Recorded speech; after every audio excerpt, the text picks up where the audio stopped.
Good evening, everyone. Thank you for attending our town hall on Wayne County government. My name is Melissa Daub, and I'm the Wayne County Commissioner for District 10, which covers Canton Township, Plymouth Township, and the City of Plymouth. I want to thank all of our county elected officials and leaders for participating in this event tonight. I also want to introduce myself. I already introduced myself. I want to introduce my staff, Francesca Rocco, who's over there manning the laptop, and my community liaison, Jaspreet Gill. Thank you so much for helping out this evening. I'd also like to introduce my interns who are sitting right over there.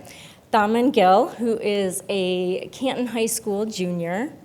Maria Malik, who is a Salem High School junior. And Sanjana Madappa, who is a Salem High School junior. We have one more intern who will be joining us hopefully shortly. She's coming from Novi. She attends Novi High School, and she's in the 10th grade, Rita Salim, and she is stuck in traffic, which I'm sure we can all sympathize with. But at the beginning of this school year, I was approached by these young women who wanted to do an internship with my office. And the county commission has a youth council, but I can only nominate 2 students to that program. So I told them, I've never done a high school internship program, but let's give it a try. So we've met once a week for an hour on Zoom, and we discuss county events. Sometimes we talk about other things, like other issues that are going on in the state and in the country, and we talk about what they're working on in school. And this town hall is their end of the year project, and I'm so incredibly proud of them and all the hard work that they've done all this year. So without further ado, I would like to hand over this microphone to our first moderator, Daub. Hello, hope everyone is well.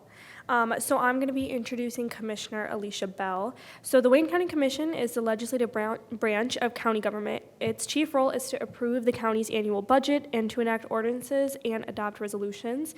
It also approves contracts, appointments, and rules. Commissioner Alicia Bell is joining our panel this evening. She is the chair of the Wayne County Commission and also represents District 7, which covers part of Detroit's far west side. So thank you for joining us in Canton tonight, Madam Chair. So my first question is, most of the residents who contact Commissioner Daub's office call her about the roads, but the Department of Public Services is actually managed by the county executive. So what exactly do the county commissioners do? Okay, very good question. Thank you so much for having me. Thank you, Commissioner Daub, for this wonderful platform to talk about county government, because as much as we go out in the community and talk about county government, there's still a question as, what do commissioners do? So thank you for that question. As you stated, the Wayne County Commission is the legislative branch of government.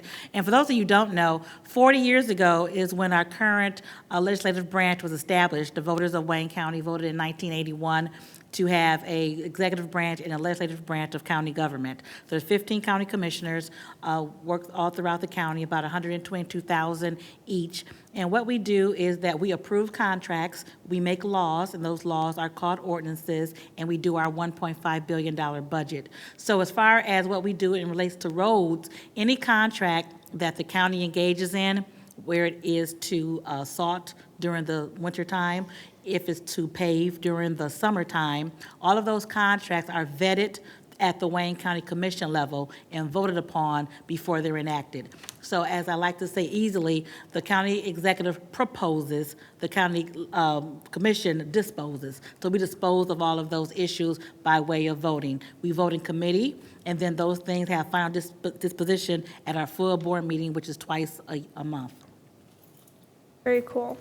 Moving on to the second question, what are some priorities for you as chair of the Wayne County Commission? In 2019, I became chair of the commission, and one of the things that I really wanted to do was to help save the environment, and that was by helping out with our paper.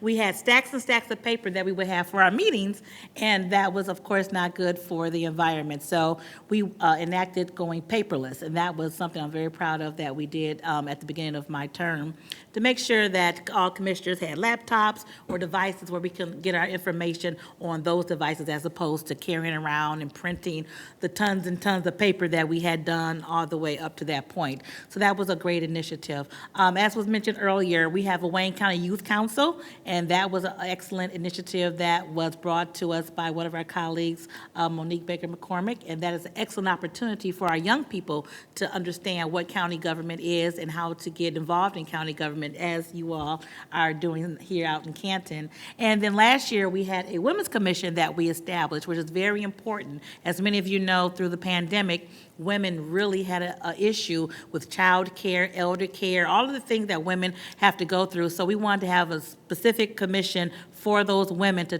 discuss what are the issues out here in Wayne County, and then furthermore, how can the Wayne County Commission enact some policies to make it better for women in Wayne County. And that's been an excellent success. We're coming up on our first year, and that is awesome. So again, I spoke about those two initiatives, but again, our very important role is to checks and balances with the administration. So it's making sure that as we discuss how we're going to do our spend for the ARPA dollars, the North American Rescue Act dollars that we receive, there are so many needs, but we're going to go through that to make sure that we are spending that one-time allotment of money that we'll never see again in an efficient way that's going to benefit all of our residents for the long haul. This is money that, you know, we're never going to see $300 million. We're never going to see that again in one lump sum. So making sure that those funds are distributed throughout the county evenly but impactfully, making sure that it's impactful in how we spend those dollars, and we'll be doing that over the next few months.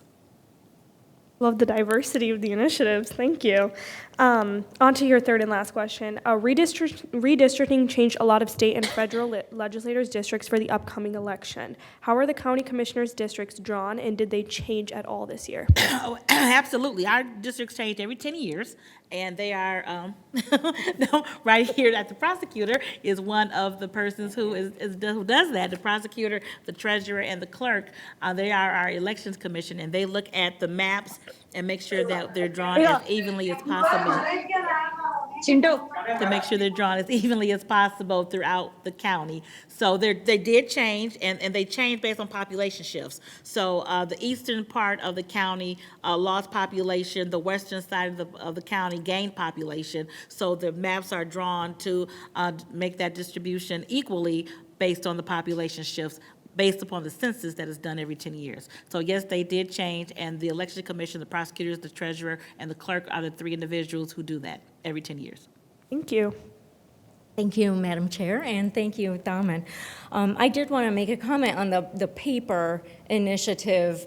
I was so glad that you did that, because we did get stacks of paper, and even when I moved into my office, our cabinets and drawers filled with old agendas. I'm still trying to go through those and recycle from, I don't know, 4 or 5 commissioners ago.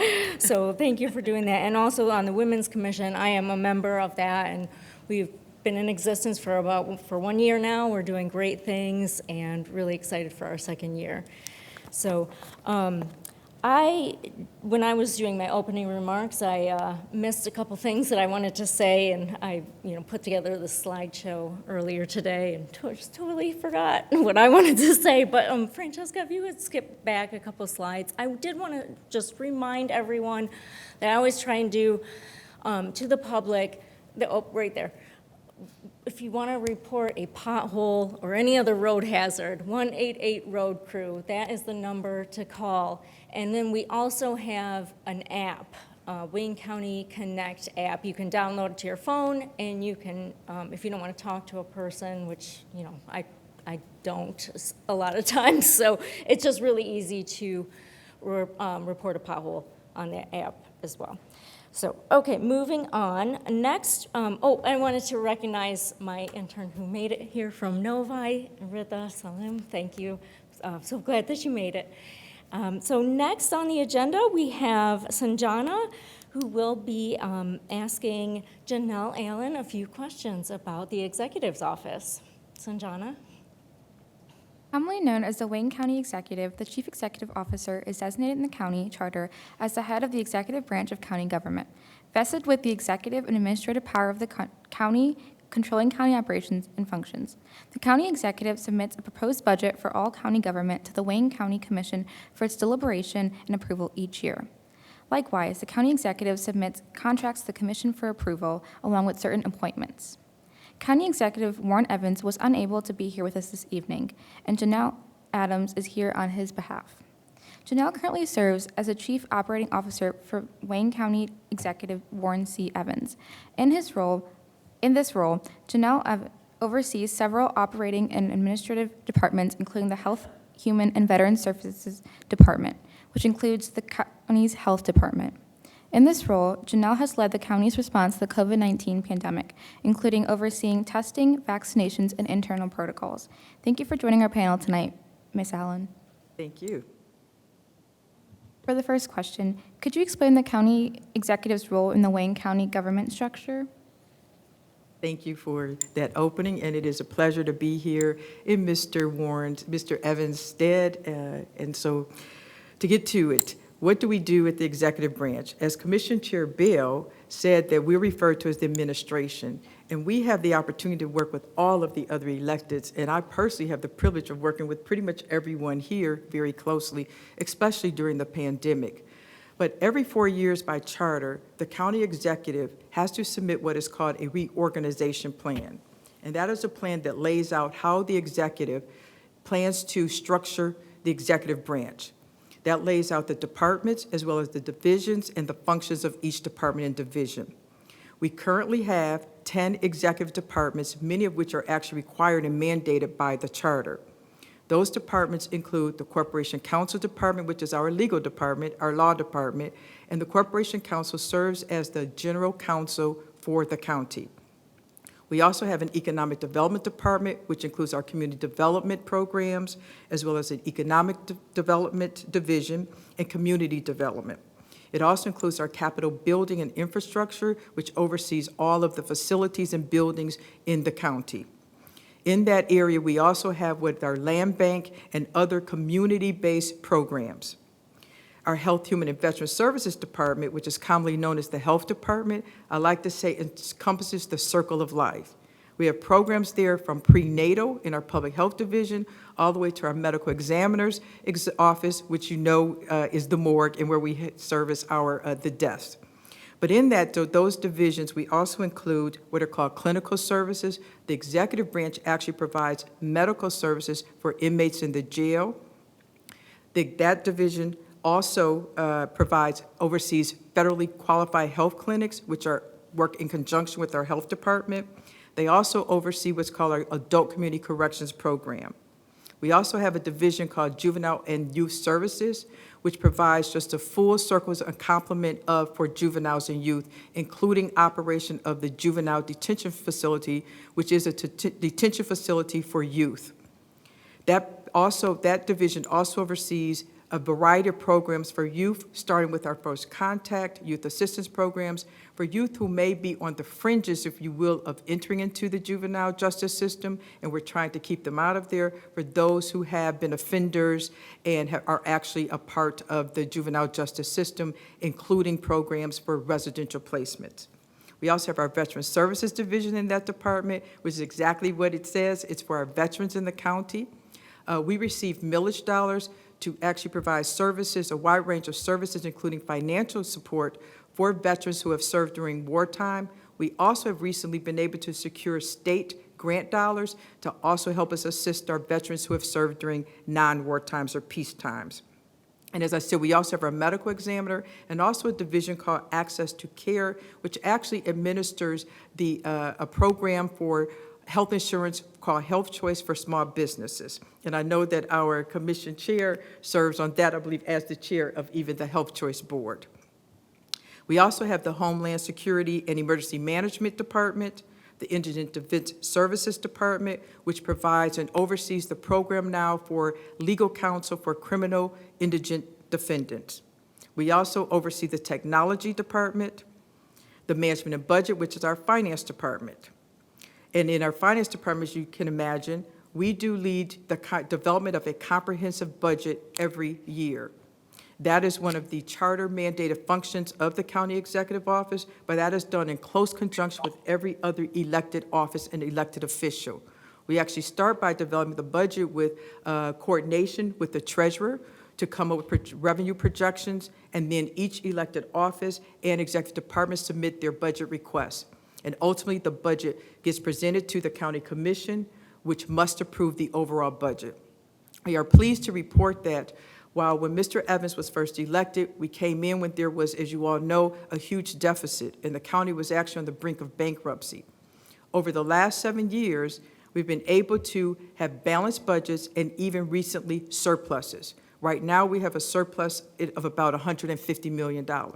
We believe we have really instilled financial stability. When Mr. Evans was first elected, we actually were at junk bond status. We now have had our credit ratings improve significantly into the A bond range, which we're very proud of.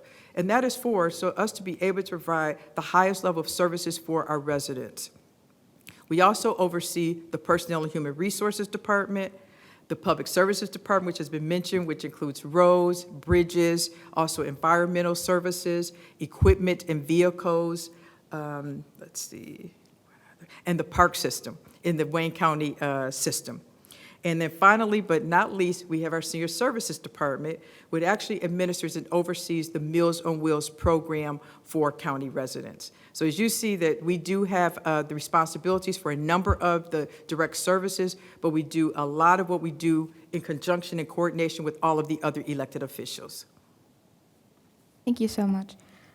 During the COVID-19 pandemic, we heard about the Great Resignation, where many people across the country, including in Michigan, chose to leave the workforce. How has Wayne County been impacted by the Great Resignation? Well, I would tell you we have not been spared, and I think everyone here will attest to that. Before the pandemic, we had just shy of 3,000 active employees. Currently, we have just shy of 2,000 active employees. So we're down about 1,000 employees across the county, and those positions are not just in the executive branch, they are across in every other elected office. So we have been tremendously impacted in a very strong negative way as we are competing with so many different entities, some that have a lot more resources to offer our residents, our candidates. So we are competing with a lot of others and facing the exact same challenges as everyone else in this country, and in particular in our state. And following up with that, how has Wayne County adapted to that impact? Well, we've tried to take a number of things, and I'll tell you one thing that we talk about now, that one positive thing that we believe has come out of the pandemic is to allow us to reimagine and restructure how we provide services and how we hire and recruit. So we've done a number of things. First up, that we've really tried to negotiate and be able to increase our salaries for our employees. As we've said early on, we know that the county had very limited resources, and when we first received when Mr. Evans first took office, we realized that a number of our employees had not had raises for over a decade.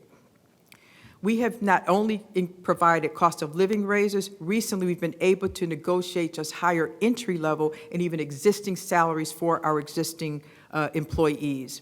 That's also designed to help us attract new talent, but also to really retain. We have some very highly qualified employees that, as with the Great Resignation, we've had so many leave that we're trying to retain them. So one thing we've done is we believe we've increased our salaries to be far more competitive. We've also tried to make it just easier to interact with Wayne County, to apply. I know we've worked specifically with the Sheriff's Office in changing the whole approach of how someone can apply. We've also tried to change our philosophy and approach when we are out recruiting. Before it was, if you meet so many conditions, you will get an offer. When we can make an immediate offer on the spot, we do that. And then what we tell the candidate is, now you must go complete these conditions. We think candidates are far more inclined and incentivized to go complete the conditions if they know, as long as they do those things, they're going to have a job. Whenever we can use that approach, we do that, and we have found great success where, again, that encourages people to go complete the conditions. They may have to get proof of a transcript of education. They may have to have some reference letters, but things like that, that encourages and incentivizes them to follow through on that. We also have been doing a lot more direct recruitment. Last fall, we partnered with the Wayne County Community College District, and we held a big career fair, again, for not just the executive branch, for all of the elected offices, which we thought was a very good success. We were able to offer jobs on the spot. We even had our testing team on the spot so you could take exams. We are now planning on we're calling it a career recruitment and service day, actually next month, June 15th. We are having it at Campus Martius, and it's designed really to get people to come out for Wayne County. One, to celebrate being able to come together again. We're going to be focusing on recruiting for a number of jobs. We have some literature at the back of the room, so please take that. We have jobs from assistant prosecuting attorneys in the prosecutor's office. I know we're always recruiting for police officers, for the sheriff's office. We need court clerks for the clerk's office. There are accountants that we may need in everyone's office, including, I know in particular, even the treasurer's office and the register of deeds. We're recruiting for hearing and vision technicians, juvenile detention facilities, laborers, our public service maintenance workers over in our public services, nurses, mechanics, across the board. We now also use a QR code to make it very easy for people to use technology to apply and not have to fill out a paper or to come in person. So we're doing a lot more things electronically. Again, we have literature at the back. It is widely publicized on our website, waynecounty.com, under Personnel and Human Resources. But on the cover page, it always says, we're hiring, reimagining your career with Wayne County. So again, we're trying to have far more direct contact with candidates where they can get offers on the spot. During this upcoming event on June 15th, we're also going to be providing services. We will have on-site COVID vaccinations available, flu shots, economic development will have emergency rental assistance available, and some of those programs, the county clerk's office will even be there offering voter registration. So again, we're trying to do more one-stop shop and to be far more accessible and available to candidates and our residents where it'll be far easier to apply and to get an offer immediately. Continuing with the impact of COVID, many residents, including myself, had no idea how important our county health department was until we were hit with the COVID-19 pandemic. Can you explain some key ways in which the county executive responded to the COVID-19 pandemic? Absolutely. And one way I would tell you is working very closely with everyone on this podium here. I would say I think one of the best things that have come out of here is that we really have, I think, developed some extremely close, strong relationships where everyone came together to say what is best for our county. But more in particular, you may know that for Wayne County, we have 43 communities, but the city of Detroit is the largest, has a number of their own systems internal. So Detroit has their own health department, so the Wayne County Health Department is there for the other 42 communities. So right off the bat, you may recall that testing was not widely available. In fact, it was very limited, that you had to be a certain age or you had to have underlying conditions. But we immediately determined that when we received some of our federal funding, that we invested in testing equipment. And we partnered with one of our local hospitals, the Garden City Hospital, so that we would be able to provide testing free of charge, no out-of-cost expense for our residents and for our employees. We were able to get that up and running, that partnership up and running by late May, early June, early in the pandemic. And you may recall, if you even partook in that there were some long lines, but that was a service that was actually available because there just was not a lot of testing available. We then were able to expand to have testing all around the county. We did a number of pop-up events that our health department actually sponsored, where we actually had volunteers of our own staff who did not work in the health department were out there actually taking registrations. This was a time when COVID was still very, very scary. And this is just to show the dedication of our employees, that they knew that we needed to help. Our goal is to be public servants for our residents, and I believe our staff really showed up. We partnered with the state a number of times and the National Guard, where they actually administered the test, but it was our staff who were there approaching people to get information, to answer questions. As soon as vaccinations became available, we received our first shipment of vaccine on Thursday, December 17th. We were vaccinating on Friday, December 18th, the week before the Christmas holidays. Our staff were out there staffing vaccination sites over that holiday season. At that time, though, you may recall, that's when the vaccine was not in great supply. In fact, the demand was far higher than the supply. and the state came out with a priority schedule. We immediately developed a program where we could, where healthcare providers who are not affiliated with the health system, that they could come to our health department to get vaccinated. The state had focused on people working in hospitals, but they hadn't thought about what about dentists, ophthalmologists who are not affiliated. We then jumped in and took care of that. We also jumped in to start testing or vaccinating our first responders, EMS, fire, police, as well as even those like I know in the prosecutor's office, where their prosecutors, the courts were still open. Their staff still had to be there. We were there able to, we even partnered with the city of Detroit early on to get testing for our employees who could not work remotely, who were required to work every day of this pandemic. And we had a number of employees, again, a lot of in everyone's office here, who those employees, they never got a day off. When the state shut down, some of our employees could not stop working.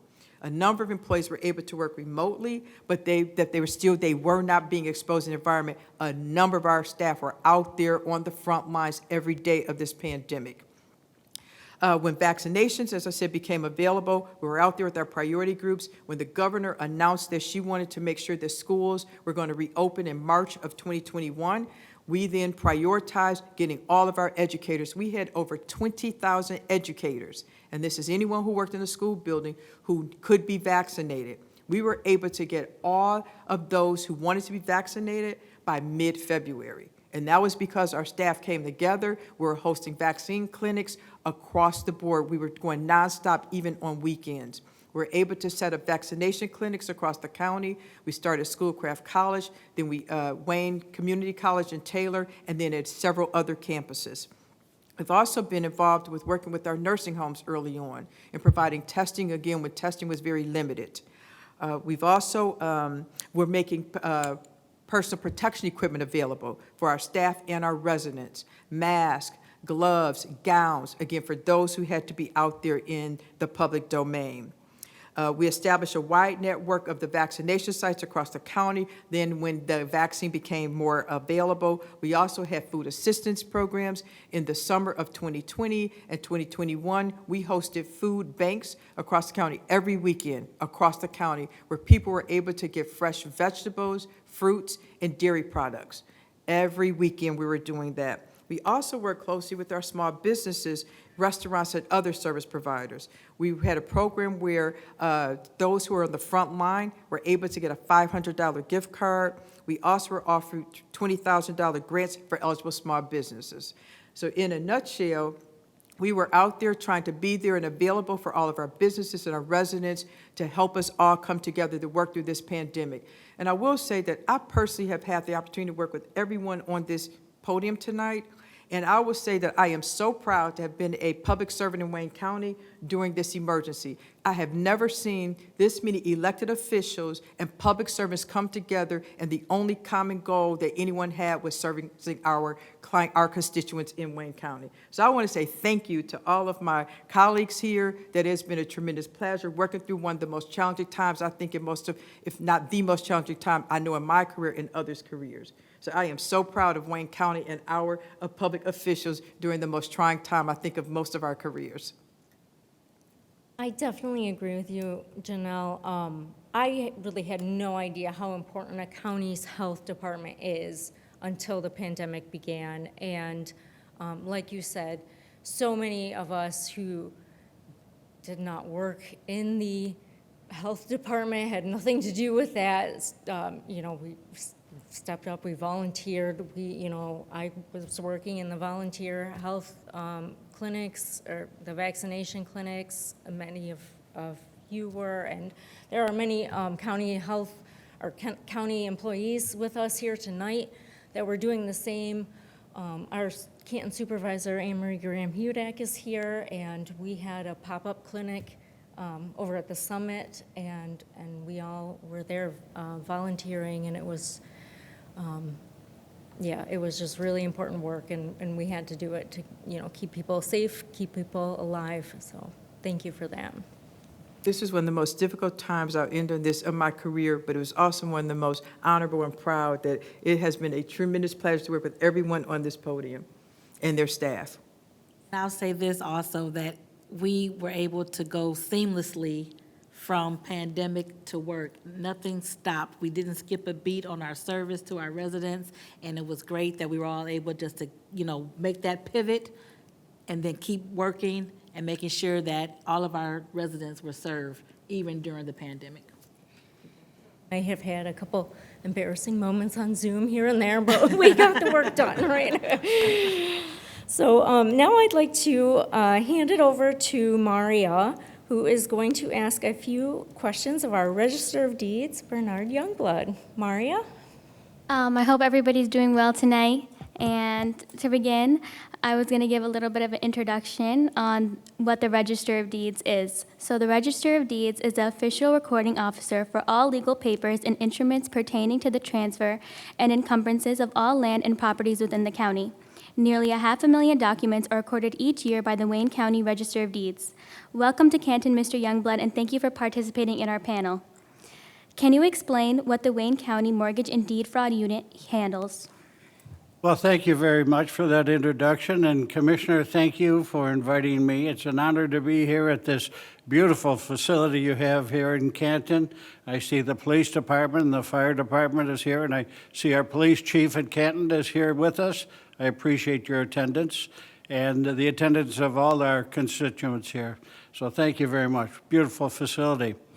The Register of Deeds is a constitutional office, and that is required to maintain the integrity and to record in a timely fashion all the land records pertaining to the 900,000 parcels of land in Wayne County. It is one of the largest counties in the nation. I believe we're ranked about 17. So that's a tremendous amount of land responsibilities that I have. And fortunately, I've been able to accumulate just a tremendous staff who are very diligent and responsible at their work. And we currently process about 400,000 documents a year. During the year, we also have approximately 80 to 81,000 people come into our office at 400 Monroe Street in downtown Detroit. Landmark is Fishbone's Restaurant, which is the first floor of that building. It is a wonderful facility, very easy to get to, a lot of parking around there for those that would like to come and join us. And the responsibilities are great, and we take that into a tremendous amount of consideration as we perform our duties. And that duties are to record all land records. That's mortgages, that's deeds, that's any encumbrance that's required for a land transaction process. And as we spoke about COVID, how that affected us, the Secretary of Treasury of our nation said that commerce departments who are responsible for the continuation of commerce must go back to work.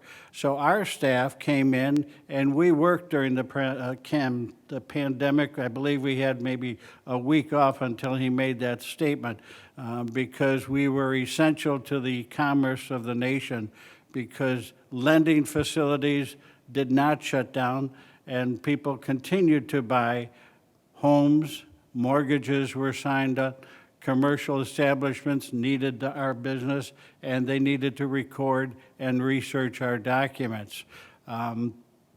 We also, interesting story, back in 2005, we had a number of people that became walking through our floor, and I'm a very active manager, and they had a forlorn face on them, and I would ask, what is the problem? Were you served discourteously? And they said, no, somebody has stolen my home. And I said, stolen your home? That was interesting. What did you do? Did you go to the police department? And they said, yes, we went to the police department, but they weren't familiar with someone stealing a home. So they said they should go to an attorney. I said, let me look into this a little bit more. I had 50 years of real estate experience as a salesperson, a broker, an appraiser, and what's called a commercial investment member. So I was very, very familiar with the process of real estate paperwork transactions. As I was listening to a few people that stopped me in the hall, an incident happened in my very office. We had an unusual name for one of our staff members. It was Kasha Valentine. And what had happened, ironically, is that somebody walked into the office and went to a clerk and passed a quitclaim deed and wanted to record that document. The clerk accepted the document, reviewed it, and turned over to her back ear and said, Kasha, is this your house, and are you selling it to this gentleman out in the office? Kasha said, that is my house, and I am not selling it. Let me at him. So with that, our staff was fantastic. They shut down the computers. Excuse me, ladies and gentlemen, there has a computer glitch. And again, this is '05, so a lot of technology was new. And everybody sat there, including the perpetrator, and we waited and waited. In the interim, we called the sheriff's department and said, come on over here. We have a fraudster in our hands. The computer came up, but darn it, the cashiering went down, so we couldn't allow him to pay for the document. So we had to wait again for a few more minutes. Sheriff deputies finally came on the floor, arrested the individual. That, ladies and gentlemen, was the beginning of our new mortgage and fraud task force. I asked Warren Evans at the time, who was sheriff, and to my left, Kim Worthy, our prosecutor at the time, to come into the office, and we had a chat about this. Each one of them at that time bought into the idea of saying, yes, let's go after this new crime wave. So we established the first in the country mortgage and deed fraud task force, which is housed in our office, and it's the only office, to my knowledge, where staff members of 3 elected officers of a large county work together in a choreographed ballet, if you will, working 24/7 on this type of criminal activity. To the credit of the sheriff and the prosecutor, now we have put over 350 individuals who've perpetrated crimes like this in prison. It is a very, very successful model program. We have accepted and trained other county law enforcement officers to do the same, and I put on presentations across the country regarding how we work this. So that has been very, very successful, and again, I'll congratulate the sheriff and the prosecutor for every day's activity.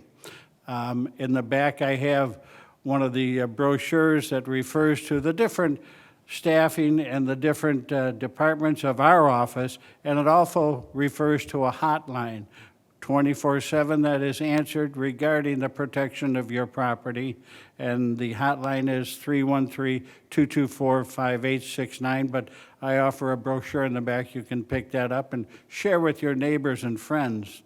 In addition, we have online a method by which you can, at no charge, offer your name, and every time a document comes through our office with your name on it, we will alert you. It's called Fraud Guard. This Fraud Guard will alert you if a property has been transferred in your name, and if you did that, that's fine. If not, you're made aware of it, and you can contact the fraud team. Very successful operation. So, are there any questions in this matter regarding what we do at the Register of Deeds office? Oh, actually, there's going to be a Q&A after everybody Wonderful. went through each other. So I have 2 more questions for you from me. Great. Okay, so the next question is, what can a person do to protect themselves against mortgage and deed fraud?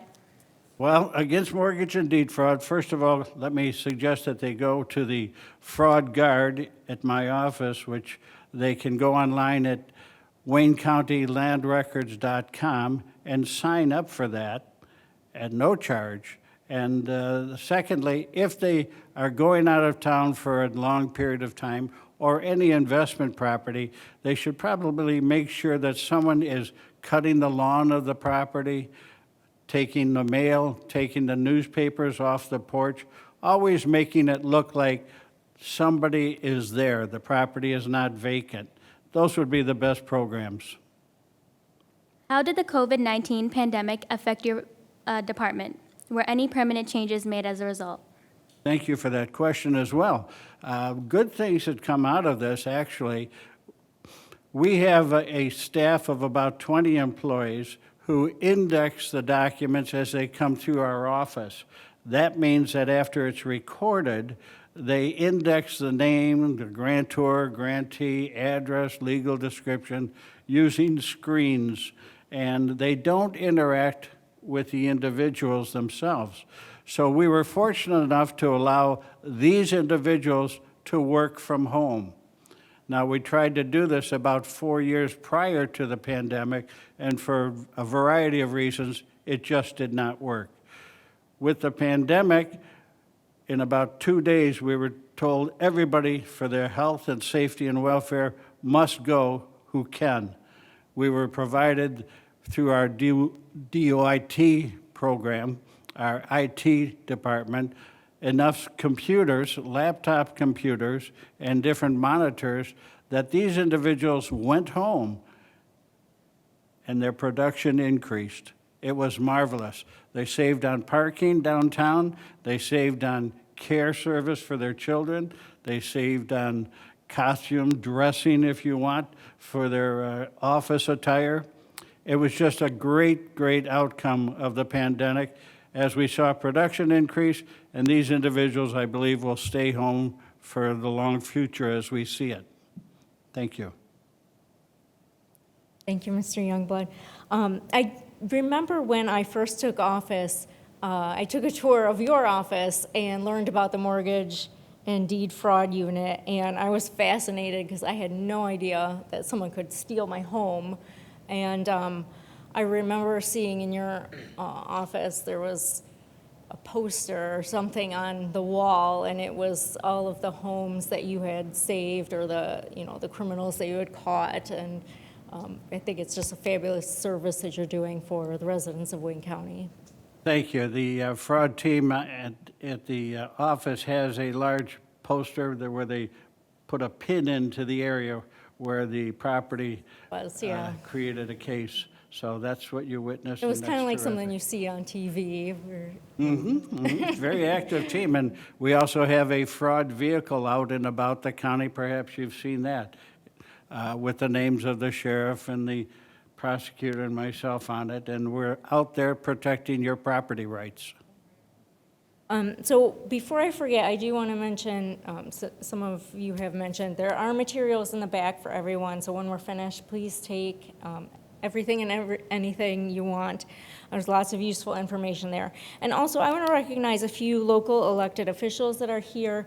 I did see State Representative Ranjiv Puri. I think he either had to leave or just step out, but he was here. And then we have our Canton Township Supervisor, Anne Marie Graham-Hudak, and Deputy Supervisor Joe Hover is here. Our Canton Police Chief, Chad Baugh, in the back. And our Plymouth Canton School Board President, Patty McCoyne, and Vice President, Anupam Chugsadhu, in the back there. Did I miss anyone? And LaRonda, I didn't see you there, also on Plymouth Canton School Board. So thank you so much for joining us this evening. And now I will move on the agenda to Ridha. She is going to ask some questions of our Wayne County Sheriff, Ray Washington. Ridha? Good evening, everybody. Thank you so much for everyone for coming out here, and thank you to our county leaders for everything you do every day. I want to begin by giving a brief introduction to Sheriff Ray Washington. For those of you who don't know, the sheriff is a jailer for the county. The principal duties of the department involve the operation of the county jails, the servings of processes and law enforcement in county parks, on the waterways, in circuit court, and on secondary roads. Thank you for joining us here in Canton, Sheriff Ray Washington. Thank you for having me. So I wanted to begin by asking you a few questions. First, how are you dealing with the law enforcement staffing concerning recruitment and retention? So thank you for asking that, and thank you Commissioner Daub for even hosting this forum. So we're dealing with it. We obviously came into this position as a sheriff already low in our staffing, lower than we want it to be. But we've, as Ms. Allen has talked so eloquently about how we recruit, we're recruiting, and we have a robust recruiting operation going on, and we found out through the pandemic and when QR codes became famous and how we best bring those people into our agency who want to look forward to having a career in law enforcement, that we made it easier for them. We have the minimum requirement is that you have a GED certificate or a high school diploma, and we were offering that is the requirement, but we had 12-page applications to fill out, and that just didn't match. It didn't make sense to me. So we found out through QR codes that our young people showed us, and restaurants showed us during the pandemic. You make it easier to order your food, and you make it easier to hire, and that's what we did. And so we, without shortcutting the process of being a law enforcement officer, we just made it easier for them to get started. And so you come in, we have recruiting fairs and the like, and you're able to fill out an application, scan your code with your phone, and the application comes, a 2-page application comes up. You get that started, you push send, and it goes right to our human resources offices. And so we made it easier, and we have had, since January, we probably had 250, 300 applications due to the QR code. Now, obviously, some of those don't meet the qualifications, but the fact of the matter is, it's getting people into our agency to at least start the process and help with our recruiting efforts. So that's one of the main things we've done, and we're excited about it because it is, we are able to engage those young people who are looking for employment.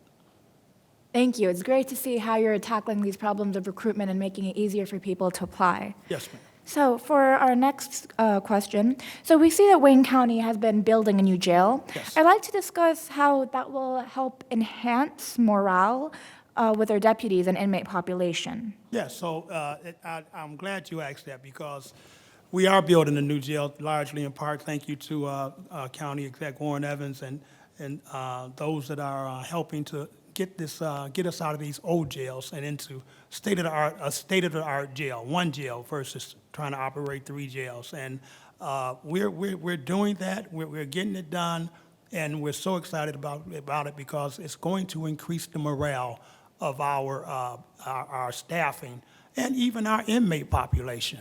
If they have to be there, it's very important that we house them in a place where they could feel the dignity and respect that they deserve as well. In large part, they are innocent people until they haven't been even proven guilty of anything for the most part.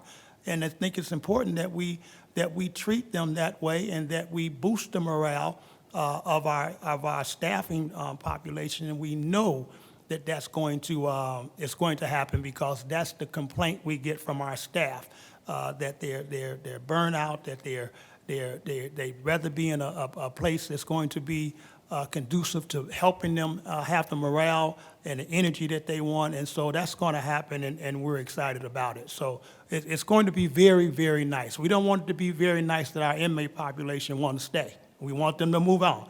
We don't want them there. But it's going to be that nice, and we're looking forward to it. I'm glad to hear you're taking steps to help boost morale. When can we see this new jail opening up? So I think we're going to be somewhere around the first quarter of next year, from what I'm told, unless Ms. Allen has something different. Yes, that's where we are. The last one, and we talk with the county exec often, and that's the last conversation we had, which was a couple of weeks ago. It's going to be somewhere around the first quarter of next year. Oh, okay. And where is that gonna be located? Right at the 75 freeway in Warren, in the city of Detroit. Okay, thank you so much. So for our last question, we're just finishing up Mental Health Awareness Month. Yes. How does Wayne County Sheriff Office manage and serve the mental illness population within the jails? That's a great question because we do have arguably probably the largest mental health institution in the state of Michigan is Wayne County Jail, and it should not be like that. So, but since it is, we have to know how to best treat that population.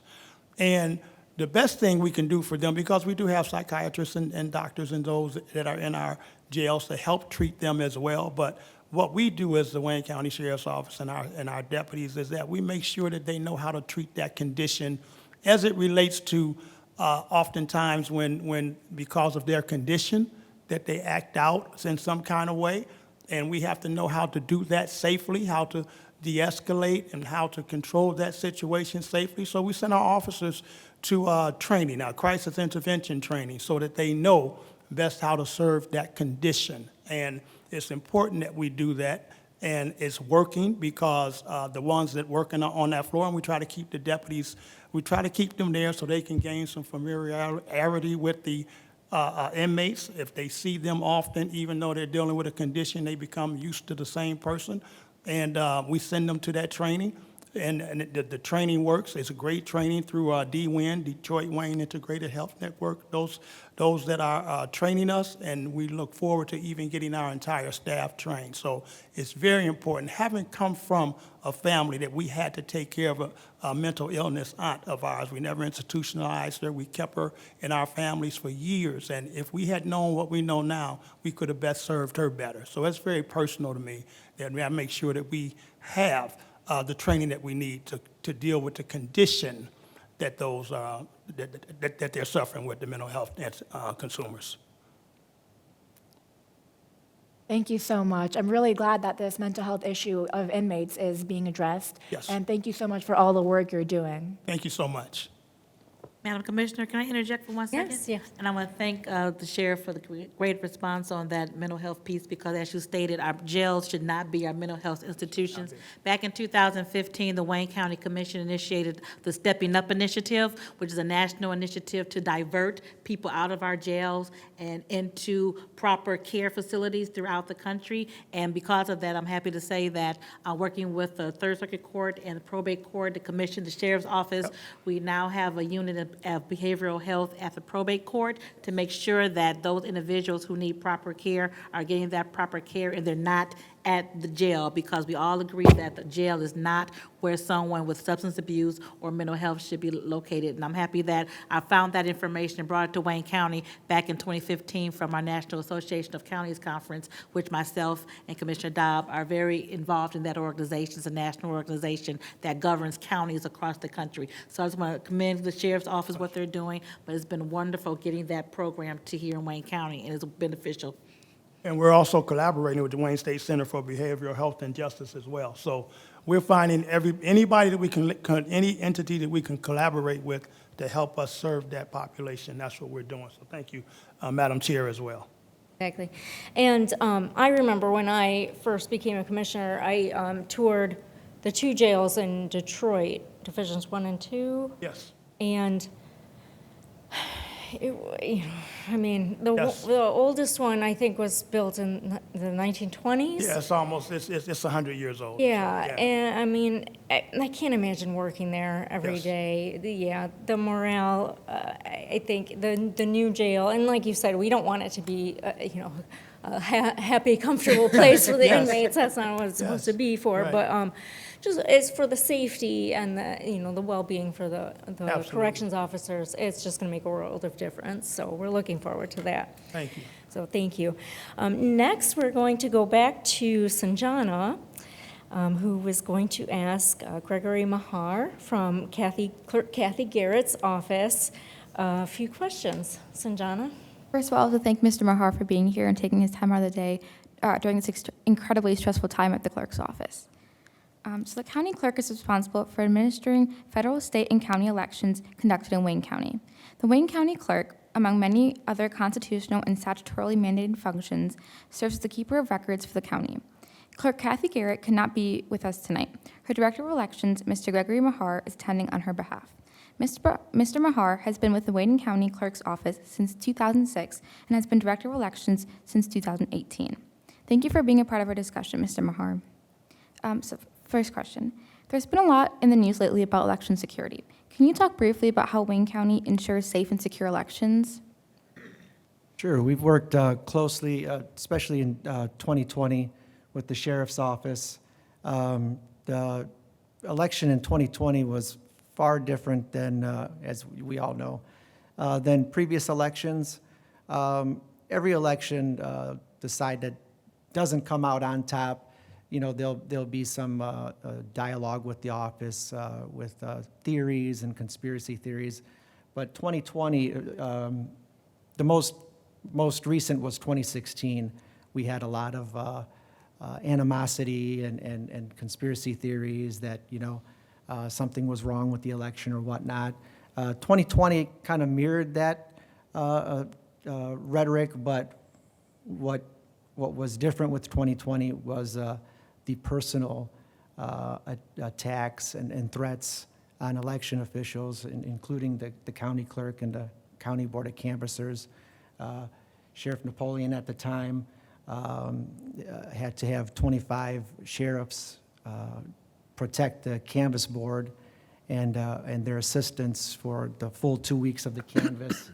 It was very stressful, and Sheriff Napoleon actually came and met us and told us not to worry about anything, but to focus just on the job that we were there for. And he ended up passing away a few weeks later.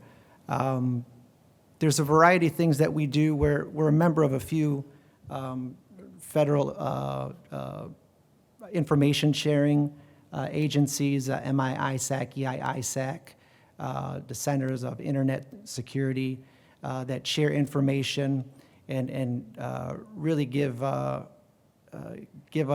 kind of a head start on possible issues that may be coming, not only on the local side, but the county side, state, and the country as well. This year, we're no longer modeming election results from the tabulators. That was one of the recommendations that are going to be coming out. The federal government, they have the Election Assistant Administration, and they give out recommendations regarding election security and whatnot. They haven't adopted their 2.0 plan yet, but within that plan, they talked about not utilizing modeming from election tabulators.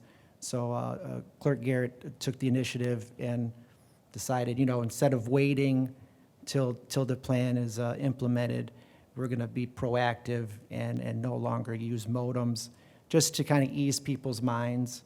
And we're probably going to meet with the sheriff again regarding security around the canvass and possible being on alert, you know, during election days. The county clerk is kind of in the middle. The clerk likes to say she receives and delivers the results. So the local city and township clerks actually administer the elections on the ground on election day.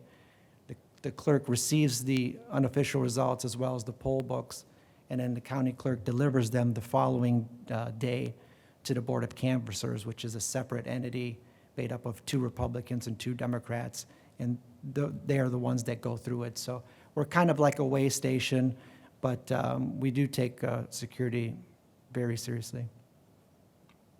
Thank you. So what other services besides election security does the Wayne County Clerk's Office provide to residents? Yeah, so the county clerk is the keeper of the records. She's the clerk of the Third Circuit Court. She's a member of the Wayne County Election Commission. She's not a member of the Wayne County Board of Canvassers, but she is the secretary. She's also a member of the Wayne County Apportionment Commission. The services that the county clerk provides are doing business as names for those individuals that want to open up an assumed name for a business within Wayne County. If you want to become a notary public, you would file your bond with the county clerk, and then you would send the application to the Secretary of State's office. If you need a birth certificate, marriage license, death certificate, if you want a concealed pistol license, those are all services that can be attained at the county clerk's office. As we've seen through the discussion, the COVID-19 pandemic has played a huge role in the county government. And so how's the pandemic affected operations at the clerk's office? It's affected them tremendously, like all the other offices in the county. Not only COVID, but also the great resignation with a lot of our like mid-level people that have been 5, 6 years with the county that built up that institutional knowledge, just going elsewhere. So it's been difficult to kind of keep the services going with the depleted staffing. But I think one of the things that at least our Vitals division has done is try to put more emphasis on filing for services online, paying for services online. They implemented a e-scheduling calendar now on the website. As far as elections, 2017, the Department of Homeland Security designated elections as critical infrastructure. So we actually never, not one day, closed throughout the pandemic. Myself, our campaign finance manager, and our IT person were there throughout every day through the pandemic, while we kind of had people working from home and then transition back in probably midsummer then. So the elections wise, we've kind of put payment as far as campaign finance payments and asking for certain lists that through elections. But yeah, just like all the other offices in the county, try to put as much possible on the internet to kind of stem the flow that's coming into the building, and then also, due to the pandemic, but also due to short staffing, having to continue to implement a process where you have to make an appointment and able to come in and be serviced. Thank you so much. You're welcome. Definitely wish you luck this coming election season. I know there's going to be a lot of challenges, and I like many other government bodies, Wayne County seems to be a big, clunky machine at times, but the pandemic really has forced us to kind of modernize and streamline a lot of processes. So if there is a silver lining to any of that, maybe, we're looking at modernizing some of the processes that we have been doing on paper, but there's that. So thank you so much for joining us tonight. And now I'm going to go back to Maria, who's going to ask our treasurer, Eric Sabri, a few questions. I want to begin by welcoming Mr. Sabri here tonight to the panel, and I'm going to give a little description of some of his tasks. So the Wayne County Treasurer is custodian of all money, collector of county taxes, and dispersing agent for certain tax funds to local communities and school districts. He also invests funds belonging to and under the control of the county and performs other duties concerned with fiscal matters and of the numerous county departments. For the first question is, what does the Treasurer's Office do to impact Wayne County residents? Okay, thank you, and thank you, Commissioner Daub, for having this town hall meeting. Wayne County Treasurer is the custodian of all funds, as you mentioned. And many of the residents of the county want to know sometimes, how does the Treasurer's Office impact me? Because I don't have any delinquent taxes. So I don't hear from the Treasurer's Office. We don't send out bills to you because you pay your taxes on time. So what does the Treasurer's Office do to impact me? And I just want to give a few good examples. One of them is that the Treasurer's Office collects the funds and invests all county money. So the Treasurer is in charge of making sure that the county funds that we have on deposit are working for us, even though the interest rates are not very good right now, but they're getting better, that we're in charge of making sure that the funds that we have are earning money, and that we have to keep track of all the funds for all the different departments and elected officials throughout the county, so that the money is allocated and all the interest earned is allocated to each entity that deposits the funds. So that's one thing that we do. The other thing is that the Treasurer's Office is responsible for making sure that 911 operators get paid, because we get the money from the state of Michigan. The utility companies pay the state, and then it goes to 4 different conferences in Wayne County: the Western Wayne Conference, the Southern Conference, Downriver is the Downriver Community Conference, and then the Eastern Conference in the city of Detroit. So we're responsible for making sure that all the funds get sent to these 4 conferences so that the 911 operators get paid. I consider that one of the very important functions of our office. Also, we work closely with the Register of Deeds office. Mr. Youngblood's office, we work really close. We're on the 5th floor of 400 Monroe. They're on the 7th floor.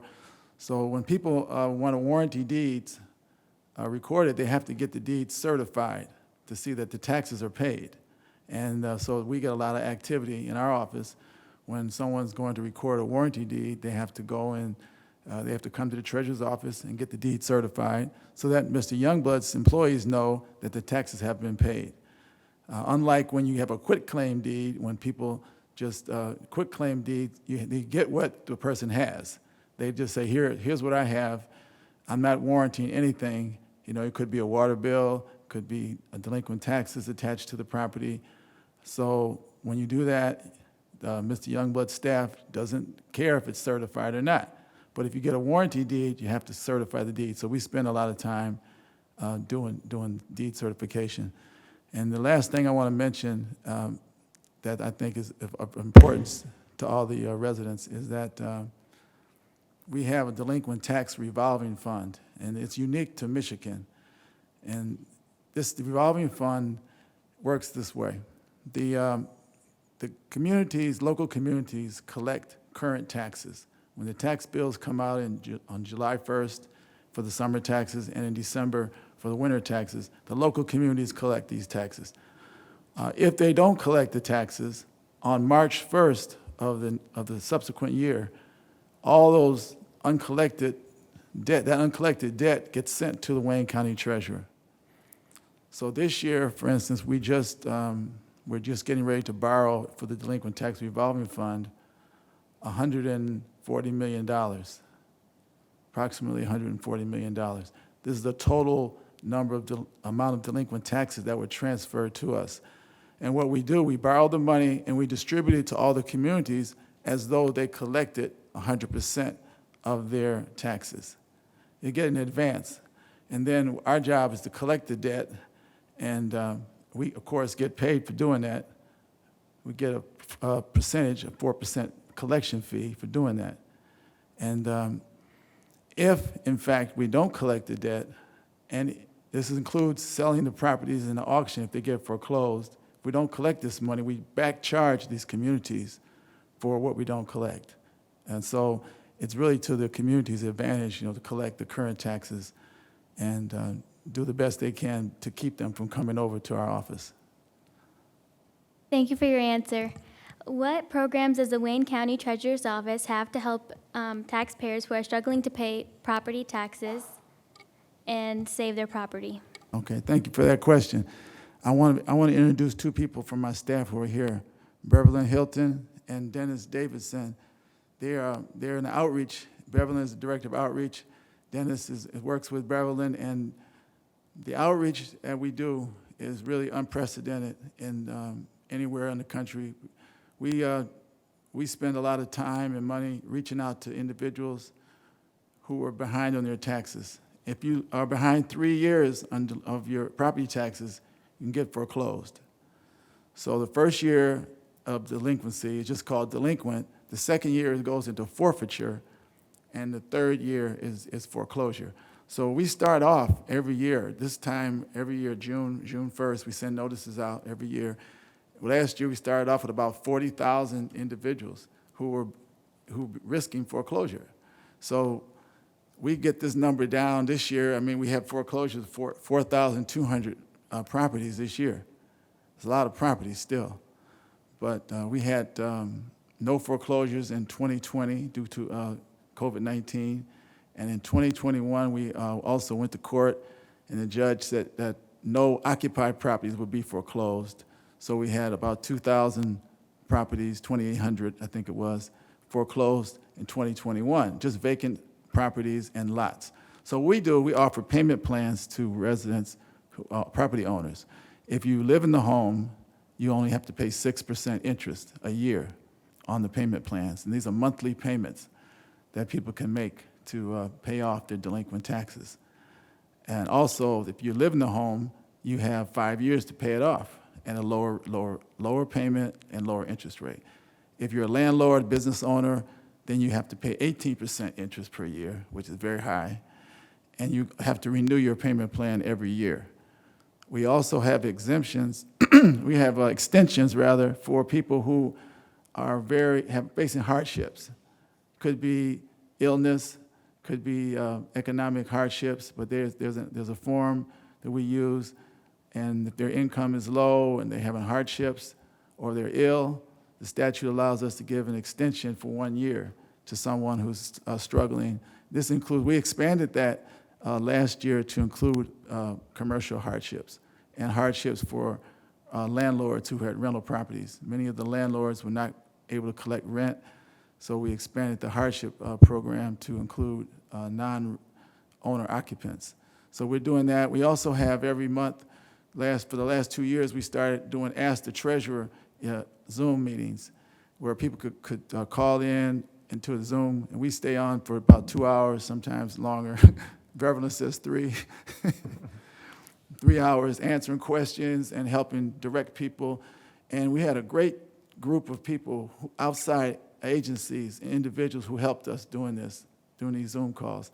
We had the City of Detroit, of course, is a big partner. We had the Assessor's Office on. We had the Board of Review.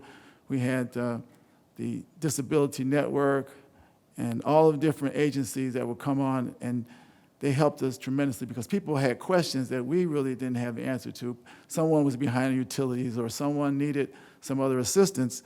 We were able to direct them to the other people who were on the call. So we really like this Ask the Treasurer, and that is we're going to start that back up against June again.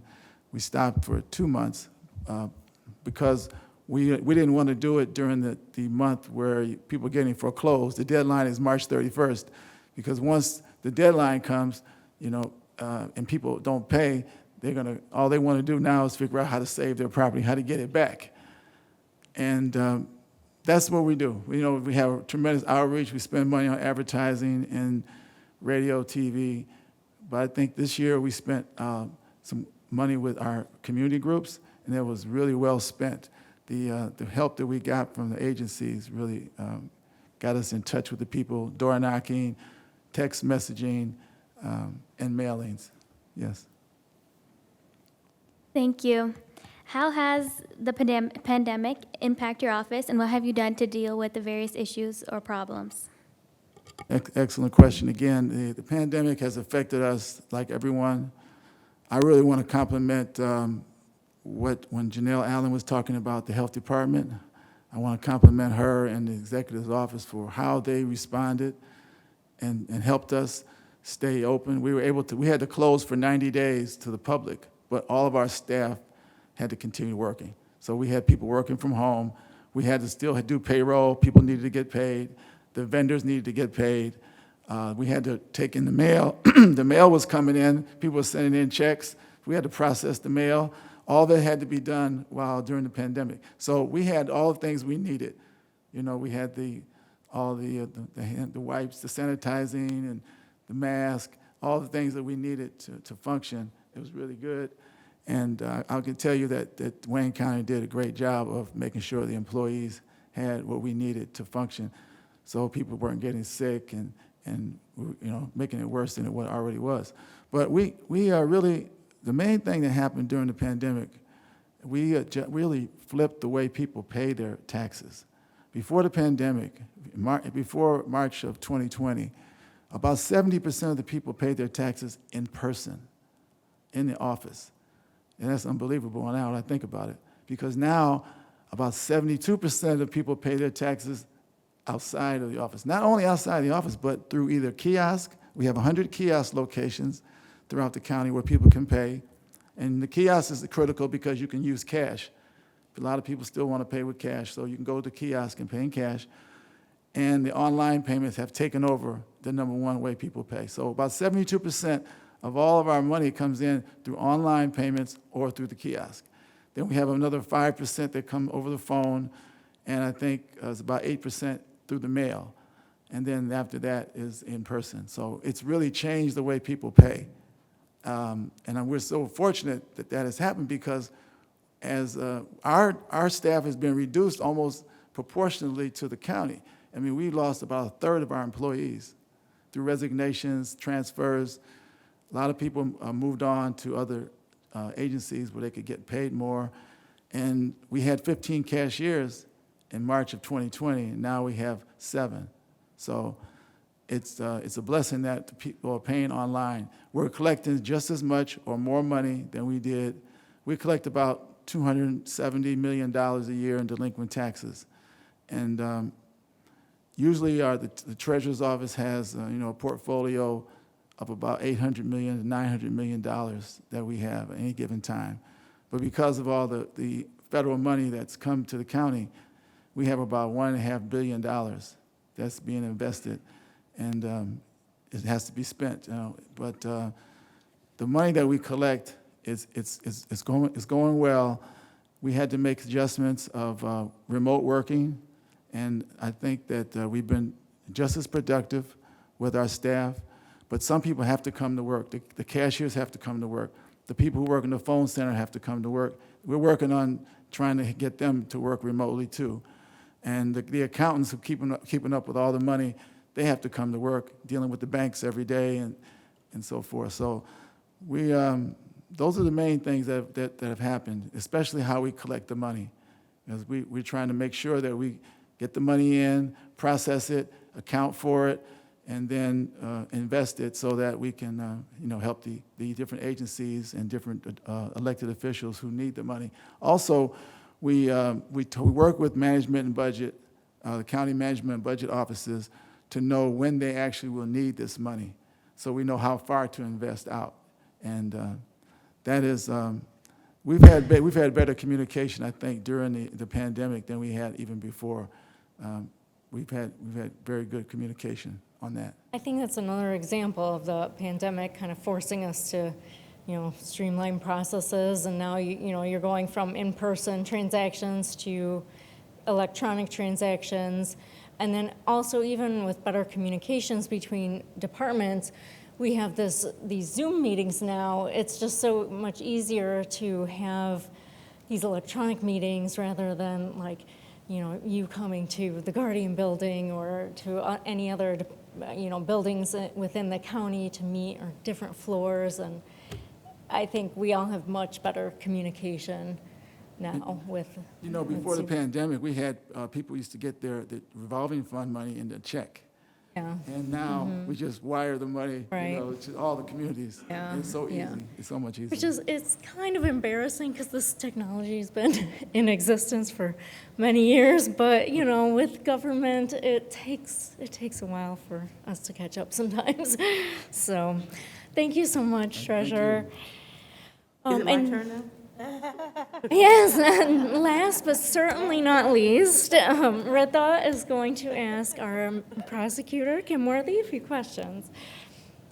Hi. So before I begin with your introduction, I wanted to say that I have read up on your work investigating rape kits that were found in warehouses. And I just want to say that I really admire how you've gone about tackling that issue, and you've really put in the effort and taken the initiative in, investigating those rape kits and making sure that those victims know, have a tracking process and have a way to hear about that. So thank you so much for the Very work welcome. you've put in Thank with you. that. So for those who don't know, the prosecutor is responsible for prosecuting all violations of state criminal laws within the county and representing the county in appeals connected before the Michigan Court of Appeals, the Michigan Supreme Court, and federal courts. Thank you for joining us this evening. So first, what is the function of your office, and how is a prosecutor different from the police? The function of my office is just what you said. We have, though, about 750 mandated functions that we have, and so you can't get it all grasped from a 44-minute legal procedure on TV. It doesn't show you what really goes on. And so, but that's the thing that people see.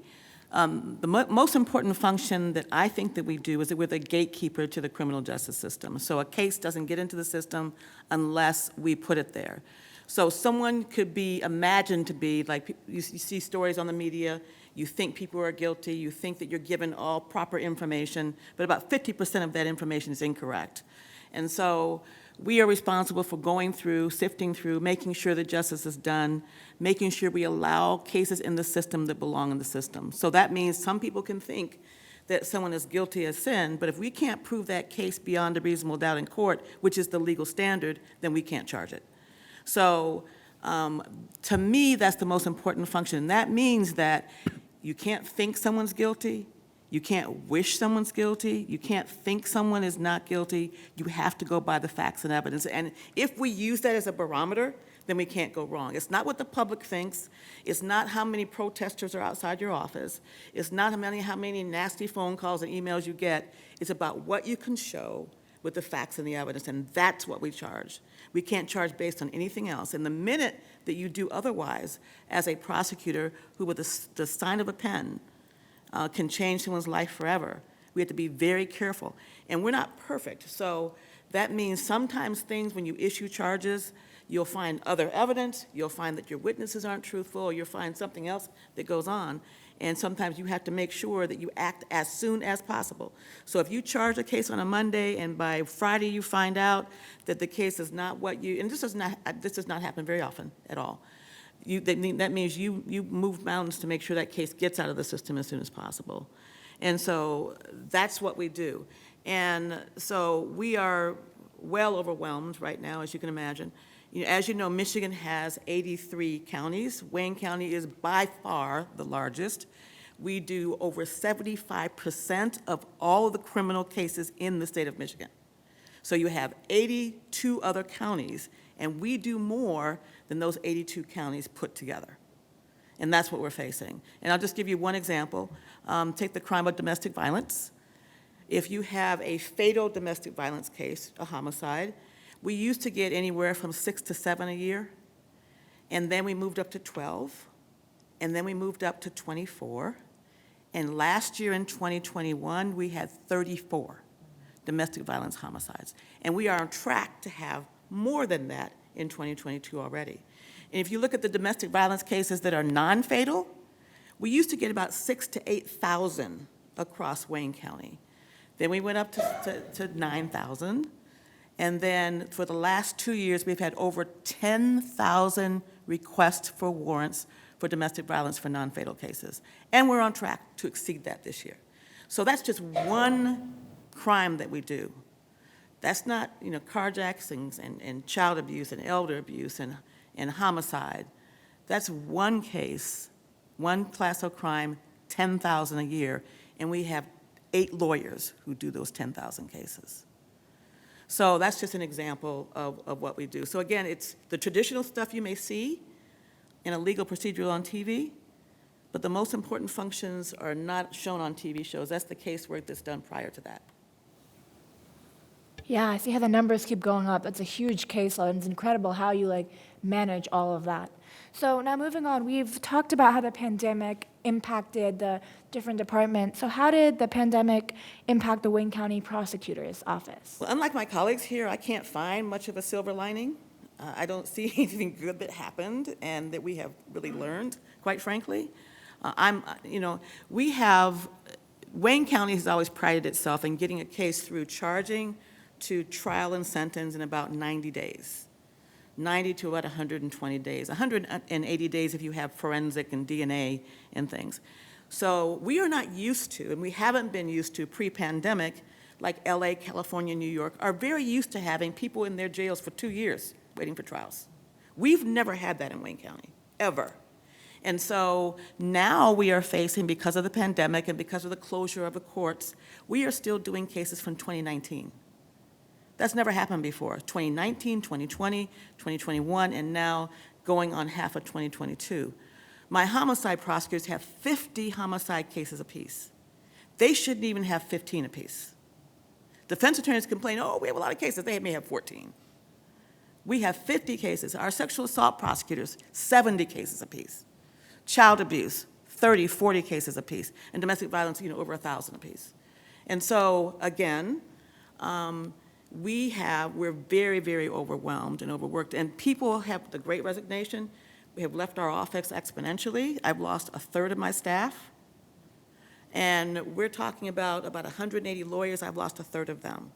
And most of them go other places, not to do other kind of work, but to do other work in other prosecutors' offices. We have, I won't mention the name, but one of our larger counties, our third largest county, so you can look it up. They're done by 3 o'clock in the day. They did 1 year 12 jury trials a year, 16 jury trials a year. We do that in a month.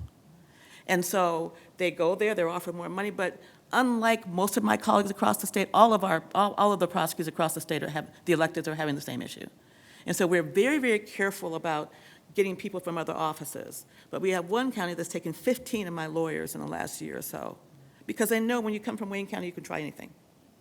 You can try anything in a matter of years of being there. So the problem is, besides just the volume of it, mental health issues, stress issues, because we can lose our license. People look at us, and when a mistake is made, how can you expect someone not to make a mistake when you have 50 homicides?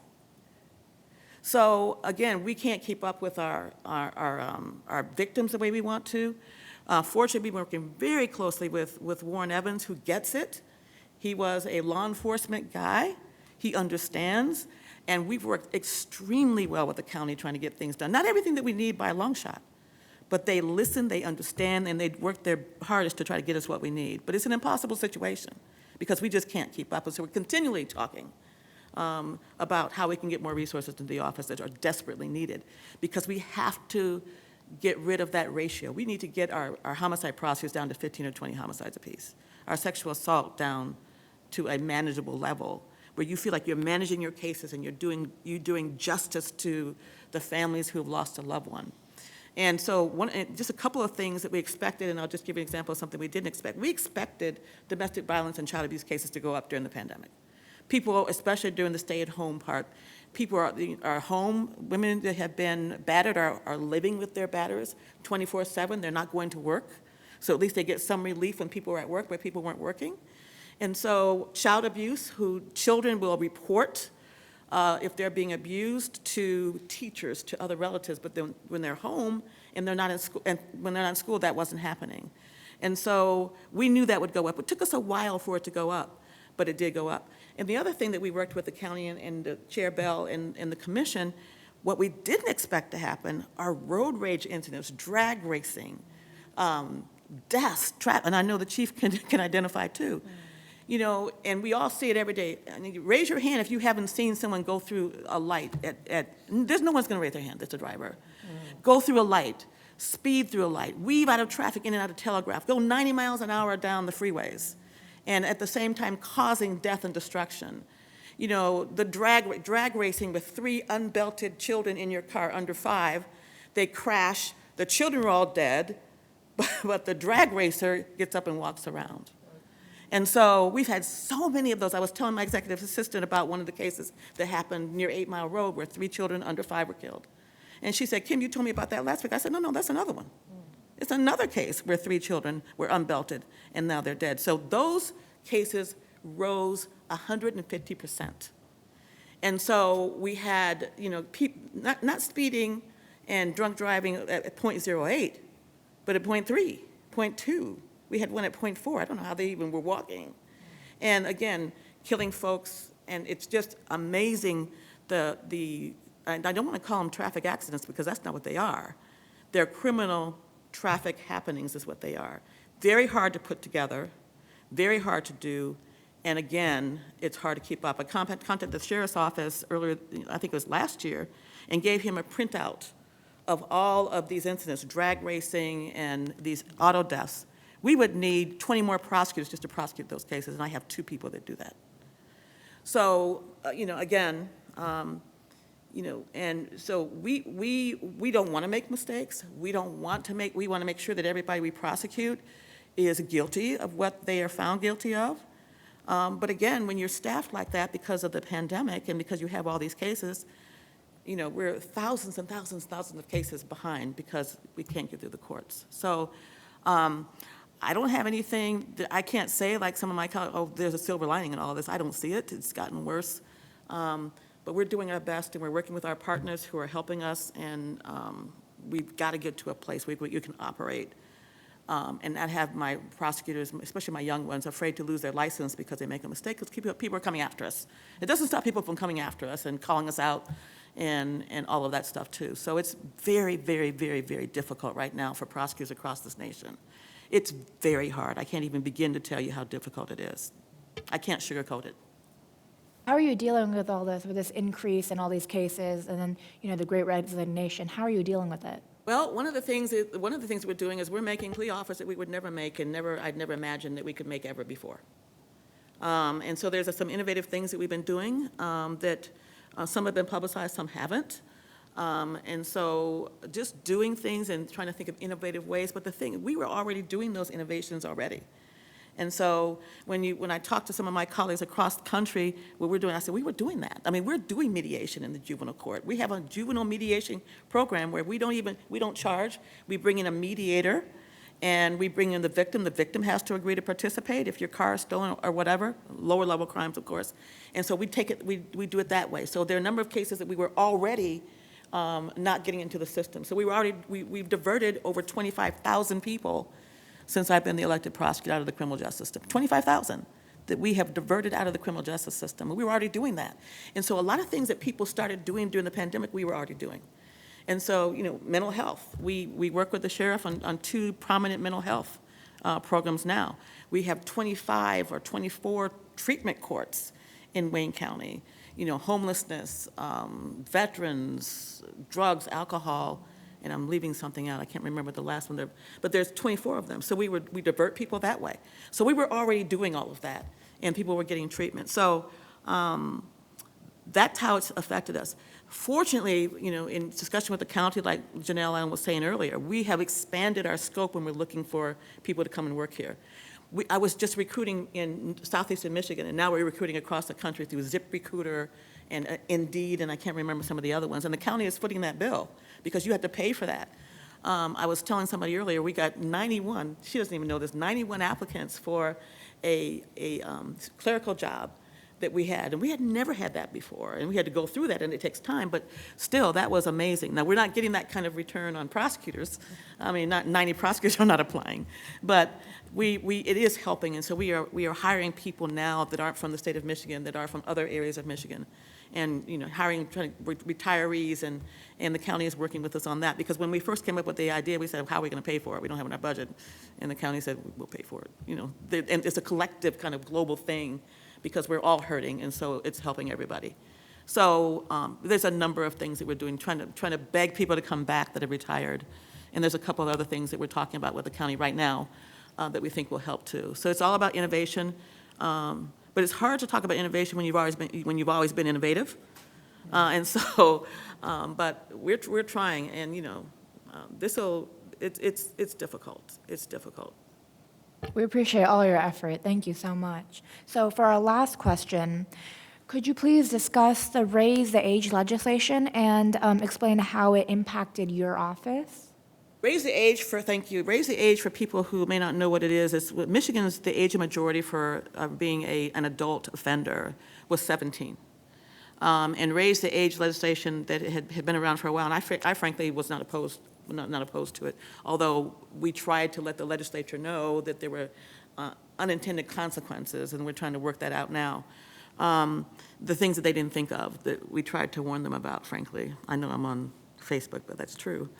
And so it now raised the age to 18. So all the 17-year-olds that were previously adults are now flooding into the juvenile system. And again, it's creating a very, very big hardship.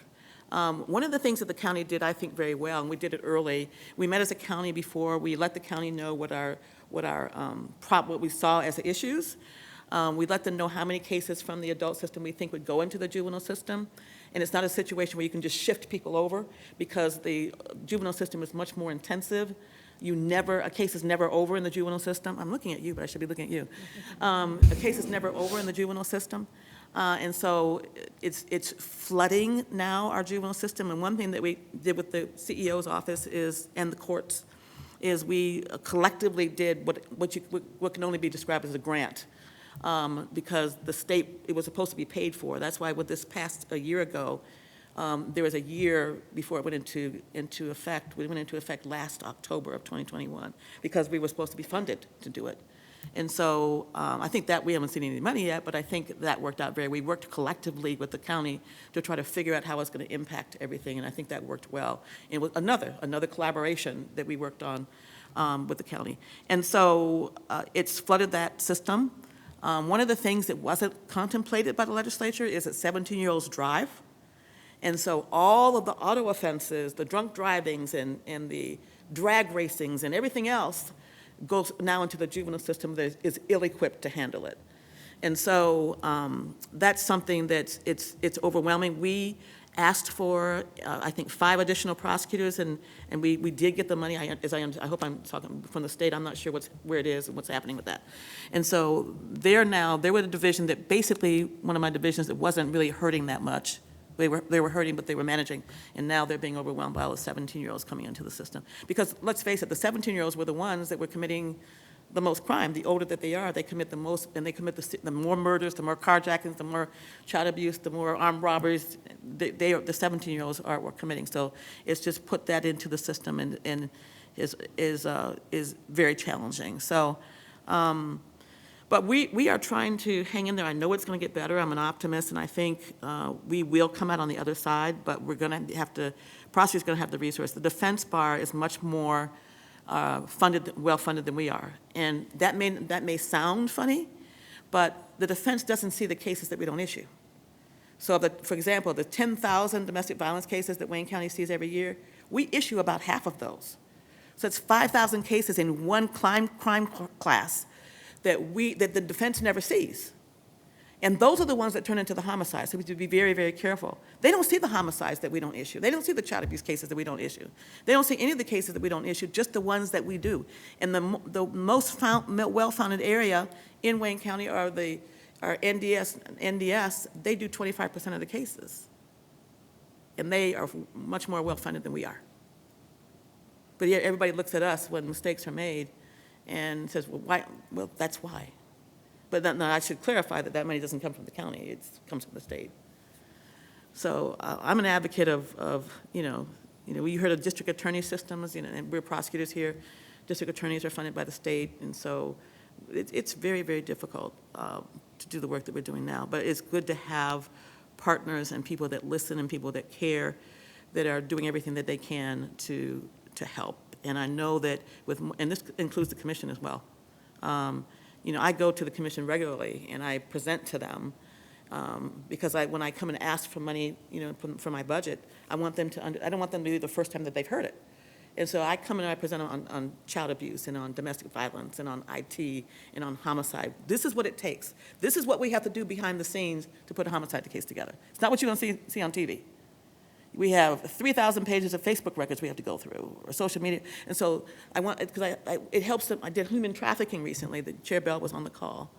And this is what it takes to put these human trafficking cases together. Very, very hard, heart-wrenching cases in our youth that we're trying to serve. So we try to work it in my office every way that we can to make sure people understand what we're doing. And that's why I really don't mind doing these town halls, because it's also important for the citizenry to understand what you do. And it's not what you see on TV, not by a long shot, but it's just backbreaking work that we do. And all we're trying to do is bring justice to our survivors, to our victims. And the prosecutor has a dual role. We don't just bring justice to crime victims, we have to bring justice to the defendants too. So we're the only ones with a dual role, and the chief is shaking his head. We are responsible for proper due process for defendants as well. So we have that dichotomy that no one else has in the criminal justice system. So we're very different from the police. That was your question 2 questions ago. So you could tell a trial lawyer, but very different from the police. from what I described. They are the ones that go out and risk their lives every day and put cases together. We work collaboratively with them. They bring us the warrant package, and then we decide whether we can issue charges, and if we do, what charges we issue. So we're not on the streets doing that work, but we work very, very closely with them. And we have a very good relationship with the Canton Police Department, and they've actually spurred some of our programs that we do through the work that they've brought us. Well, thank you so much for being here and for your responses and for that crazy amount of work that you do every day. Thank you. Madam Prosecutor. I know we're going a little bit over time tonight, so just real quick from the audience, does anyone have any questions that they want to ask the panelists? So if we don't want to do any Q&A, there are informational materials in the back, and all of the elected officials' contact information is on waynecounty.com. So if you have a question, you just don't want to ask it tonight, or you think of something later on, please go on waynecounty.com and you can contact any of your county officials and ask your question. Or please feel free to reach out to my department. You can Google me, and it's pretty easy to find my contact information. I'm also on waynecounty.com as well. And I have cards, informational cards in the back with my phone number and email. And anytime, even if it's something with one of their departments, you can always contact me and we'll help you get to where you need to be. So I think we're just going to wrap it up for tonight, because I know we went a little bit over time, but this was so informational. So thank you so much for coming out to Canton tonight, and thank you to my interns. You guys did a great job. So proud of you. Thank you, everyone, for coming. Have a great night. Great, thank you.